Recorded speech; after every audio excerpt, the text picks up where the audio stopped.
কাজী আসসালামু আলাইকুম। ওয়ালাইকুম আসসালাম। এখানে দেখতে হচ্ছে সে আদিম যুগের মতো আপনি এখানে মই টানছেন, এখানে কি গরু টরু দিয়ে কি মই টানা হয় না? না, গরু নাঙ্গল আর নাই আশপাশে। আস্তে আস্তে চালু উঠে যাচ্ছে, উঠে যাচ্ছে মানে উঠে গেছে, নাই আর। না আগের মতো আর কেউ গরু দিয়ে হাল চাষ করে না? না না। এ কারণে আপনি নিজে হাল এখানে মই দিচ্ছেন? হ্যাঁ, পাট চালাতেন, মই দিচ্ছি। এখানে কি কি লাগাবেন?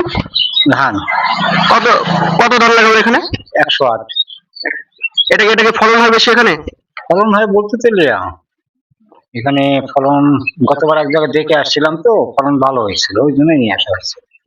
ওখানকার দেখে এসে আপনি এখানে ওই ধানটা করতে চাচ্ছেন? হ্যাঁ। এটা হাইট কত বড় হয়? এইটাই এসেছে 3.5 ফুট। এখানে কতখানি ধান লাগাবেন? এখানে আমার ধান হবে মোটামুটি 1 বিঘে 1.5 বিঘা। ধান দিয়ে আপনি সারা বছর আপনার চলে? হ্যাঁ, ধান দিয়েছে। আপনাকে অনেক ধন্যবাদ।